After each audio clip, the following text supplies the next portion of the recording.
हरियाणा का एक युवा नेता 42 साल की उम्र में पहला विधानसभा चुनाव लड़ता है और जीत हासिल करके मंत्री बन जाता है। 2 साल बाद ही वो मुख्यमंत्री पद का प्रबल दावेदार होता है, लेकिन किस्मत साथ नहीं देती और मुख्यमंत्री बनते हैं उनके बड़े भाई। इसके बाद 32 साल तक उनकी किस्मत सोई रहती है। जो भी चुनाव लड़ते हैं उसी में हार का सामना करना पड़ता है। 32 साल के बाद उनकी किस्मत जागती है। निर्दलीय चुनाव लड़कर वो विधानसभा पहुंचते हैं और दूसरी बार मंत्री बनते हैं। आप समझ गए होंगे हम बात कर रहे हैं चौधरी रणजीत सिंह चौटाला की, जो भारतीय जनता पार्टी में शामिल हो गए हैं और पार्टी ने उन्हें हिसार लोकसभा से प्रत्याशी घोषित कर दिया है। आज हम चौधरी रणजीत सिंह चौटाला की पूरी कुंडली खंगालेंगे और उस किस्से को भी याद करेंगे जब हिसार लोकसभा से भारतीय जनता पार्टी के एक प्रत्याशी ने अपना चुनाव बीच में छोड़ दिया था हार के डर से, और चौधरी रणजीत सिंह चौटाला का वो चुनाव भी याद करेंगे जब वो पहली बार हिसार लोकसभा से चुनाव लड़ रहे थे और करारी हार का सामना करना पड़ा था, चौथे नंबर पर रहे थे। आप विस्तार से ये पूरी वीडियो सुने, आखिर तक बने रहें। मैं आपका दोस्त करमपाल, चैनल को सब्सक्राइब करें, वीडियो शेयर करें। अब बात करते हैं। चौधरी रणजीत सिंह चौटाला का जन्म 18 मई 1945 को हुआ था। तब देश आज़ाद भी नहीं हुआ था, लेकिन पिता चौधरी देवीलाल, ताऊ साहबराव सिहाग राजनीति में सक्रिय थे।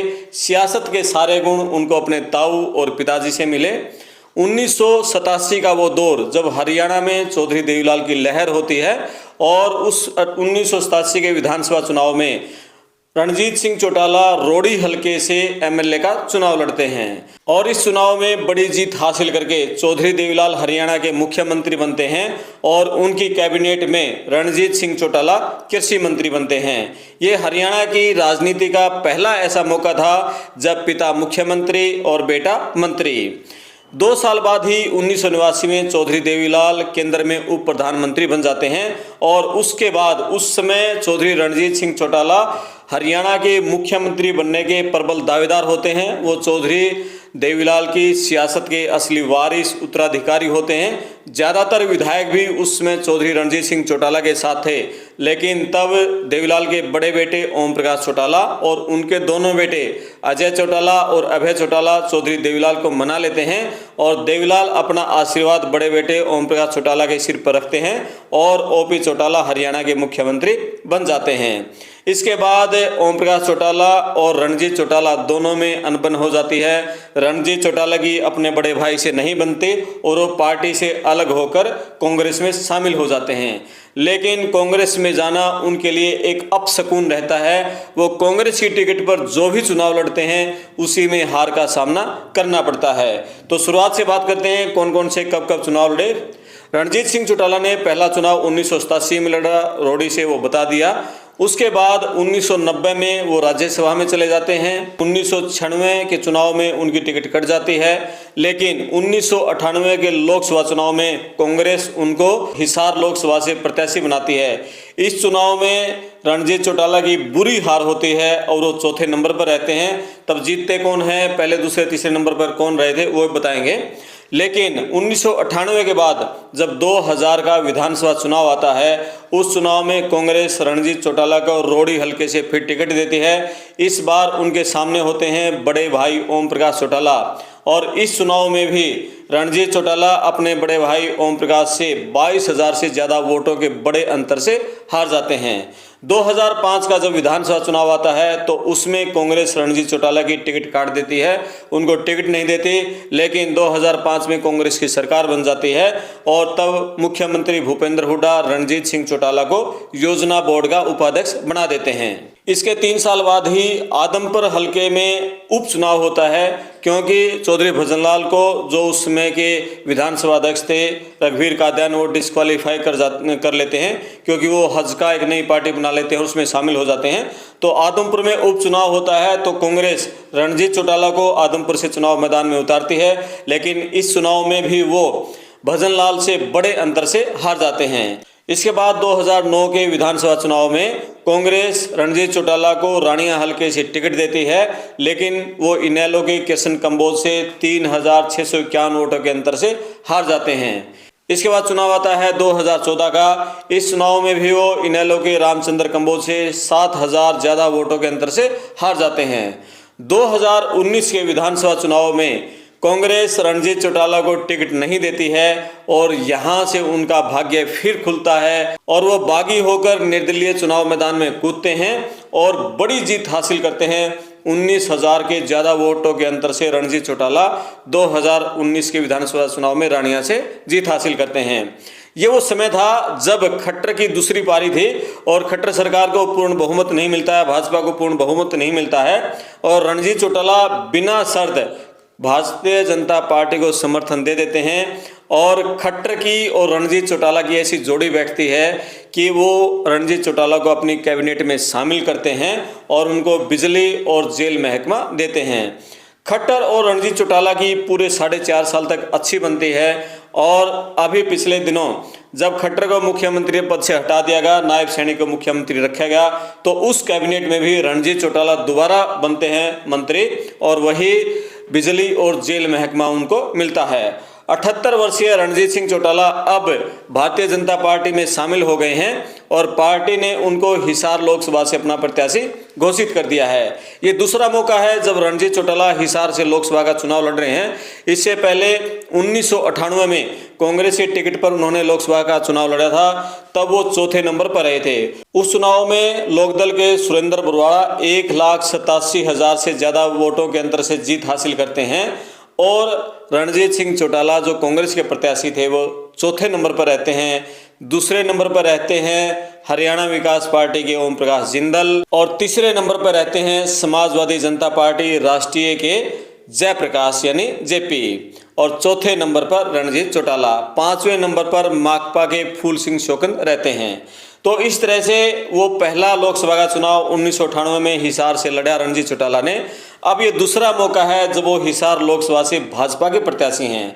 भाजपा की ही बात करें तो भाजपा अब तक 1951 से अब तक सिर्फ 4 चुनाव लड़ी है हिसार लोकसभा से और 4 में से 1 जीत नसीब हुई है सिर्फ 2019 में। भारतीय जनता पार्टी जो पहले जनसंघ थी तो 1967 में भारतीय जनसंघ की टिकट पर हिसार लोकसभा से पहला चुनाव लड़ा था वाई सिंह ने और उनको मात्र 54,000 वोट मिले थे।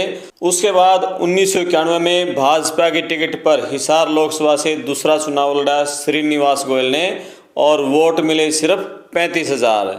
तीसरा चुनाव 2004 में स्वामी राघवानंद ने लड़ा और तब उन्होंने बीच में ही चुनाव छोड़ दिया था। उसमें भाजपा की बड़ी किरकिरी हुई थी पूरे हरियाणा में। स्वामी राघवानंद ने चुनाव बीच में इसलिए छोड़ा था क्योंकि पार्टी के जो पदाधिकारी थे, कार्यकर्ता थे, वो साथ नहीं दे रहे थे और उसमें भारतीय जनता पार्टी का हरियाणा में कोई वजूद भी नहीं होता था और वो चुनाव भारतीय जनता पार्टी अकेले अपने दम पर लड़ रही थी। लेकिन कहीं न कोई संगठन था और हरियाणा में सिर्फ या लोकदल थी और या कांग्रेस, इन्हीं 2 पार्टियां का बोलबाला रहता था। तो 2004 में जब स्वामी राघवानंद ने चुनाव बीच में छोड़ दिया, बावजूद उसके उनको 64,000 के लगभग वोट मिल गए थे और ये भी एक बड़े सम्मानजनक वोट थे। पहली बार 1951 से और 2014 तक के सफर में सबसे ज़्यादा वोट बीजेपी को मिले थे। पहली बार भाजपा को हिसार से जीत नसीब हुई 2019 में जब चौधरी डूमरखा के बेटे ब्रजेंद्र सिंह रिटायर्ड IAS वो चुनाव लड़े बीजेपी की टिकट पर बड़े अंतर से जीते। और अब ये 5वां मौका है जब भारतीय जनता पार्टी या कोई प्रत्याशी कमल के निशान पर हिसार लोकसभा से चुनाव लड़ रहा है। अब रणजीत सिंह चौटाला के लिए ये चुनाव बहुत महत्वपूर्ण है क्योंकि एक तरफ से मोदी ऑन हैट्रिक हैं, वो हैट्रिक लगा पाते हैं नहीं लगा पाते हैं क्योंकि इलेक्टोरल बॉन्ड बहुत बड़ा मुद्दा पूरे देश में बन चुका है और अरविंद केजरीवाल जो हरियाणा के बेटे हैं, खासकर हिसार जिले के बेटे हैं और उनकी गिरफ्तारी के बाद लोगों में बड़ा गुस्सा है। खट्टर सरकार थी पहले 9.5 साल रही, भाजपा की सरकार के प्रति एंटी इनकम्बेंसी है और सबसे बड़ी बात चौटाला परिवार की 2 पुत्रवधू रणजीत सिंह चौटाला के सामने होंगी तो कौन वोट कटवा बनेगा, कौन जीतेगा, कौन हारेगा, ये देखने वाली बात रहेगी। कांग्रेस ने अभी तक प्रत्याशी घोषित नहीं किया है लेकिन पड़ताल टीवी के सूत्रों के अनुसार अभी तक ब्रजेंद्र सिंह की टिकट हिसार से फाइनल है क्योंकि वो भाजपा की सांसद का छोड़कर कांग्रेस में शामिल हुए हैं और ये कांग्रेस के लिए बड़ी बात थी। एक भारतीय जनता पार्टी का वर्तमान का सांसद उस समय में जब कांग्रेस को बड़े संघर्ष का समय है, उस समय वो भाजपा छोड़कर कांग्रेस में शामिल होता है तो उसके टिकट किसी सूरत में नहीं काटी जानी है। हालांकि अब जो समीकरण बन रहा है, समीकरण ये है कि यदि कांग्रेस यहाँ नॉन जाट को टिकट देती है तो वो एक तरफा जीत भी हासिल कर सकती है, लेकिन जो पड़ताल टीवी के सूत्र हैं उसमें ब्रजेंद्र सिंह की टिकट यहाँ लगभग फाइनल है। जेपी, गौरव संपत, रामनिवास घोडेला, किसी को टिकट यहाँ नहीं दी जा रही है। तो इस चुनाव में एक खास बात और देखने वाली रहेगी, कुलदीप बिश्नोई को जिस तरह से भाजपा ने दरकिनार किया है, न उनको कहीं लोकसभा की टिकट दी गई, न उनके बेटे को मंत्री बनाया गया, न संगठन में कोई बड़ी जिम्मेदारी दी गई, तो कुलदीप बिश्नोई का हिसार लोकसभा की 3 हलकों में बड़ा अच्छा प्रभाव है।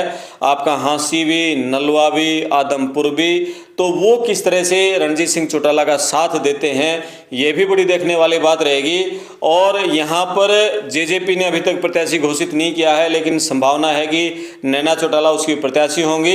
इनेलो ने सुनैना चौटाला को प्रत्याशी घोषित कर दिया है, कांग्रेस के प्रत्याशी का इंतजार है। तो रणजीत सिंह के लिए ये बड़ी एक टफ मुकाबला रहेगा और ये जिंदगी का उनका आखिरी इलेक्शन हो सकता है। 78 साल के हो चुके हैं और भाजपा ने, खट्टर ने बड़ा भरोसा करके उनको चुनाव मैदान में उतारा है और वो परिपक्व नेता हैं, मंजे हुए नेता हैं। और उकलाना हलके में जब वो भट्टू एक हलका होता था, भट्टू का जो ज़्यादातर गांव थे वो आजकल उकलाना हलके में हैं, और जब देवीलाल मुख्यमंत्री बने थे तब वो भट्टू से विधायक थे और उस चुनाव की भी पूरी जिम्मेदारी रणजीत चौटाला की थी। तो उकलाना हलके के बहुत सारे गाँवों को रणजीत चौटाला बखूबी जानते हैं और वो जब भी चुनाव हारते रहे उसके बावजूद भी वो हिसार पार्लियामेंट्री में लगातार सक्रिय रहे। कई साल तक उन्होंने जींद शहर में मतलब महीने के एक रविवार को आते थे, अपने कार्यकर्ताओं की मीटिंग करते थे, अलग अलग घरों में जलपान का कार्यक्रम था। ये पूरे हिसार पार्लियामेंट्री में उनका एक सिलसिला चलता था।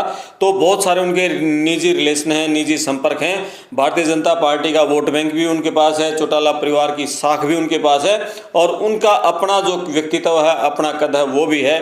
अब देखना यह कि रणजीत सिंह चौटाला अपनी ये चुनाव है और हम कहें कि आखिरी चुनाव हो सकता है, राजनीति में कोई रिटायरमेंट की उम्र नहीं है, 78 साल की उम्र में उनको टिकट दी गई है, तो ये चुनाव उनके लिए बड़ा मायने रखता है। पूरी जिंदगी वो कांग्रेस में उन्होंने निकाल दी, एक भी जीत नसीब नहीं हुई और पहली बार जो उनकी पार्टी थी लोकदल, उससे चुनाव जीते थे 87 में, उसके बाद निर्दलीय जीते। अब भाजपा की टिकट पर उनके जीत नसीब होती है या नहीं होती है वो देखने वाली बात है भविष्य की। हर लोकसभा का ऐसे ही सियासी समीकरण हम आपके साथ लेकर आते हैं। आप इस वीडियो पर अपने कमेंट्स जरूर लिखें। हरियाणा की राजनीति की सभी खबरों के लिए पड़ताल टीवी को सब्सक्राइब करें, वीडियो को शेयर करें। मैं आपका दोस्त करमपाल, धन्यवाद।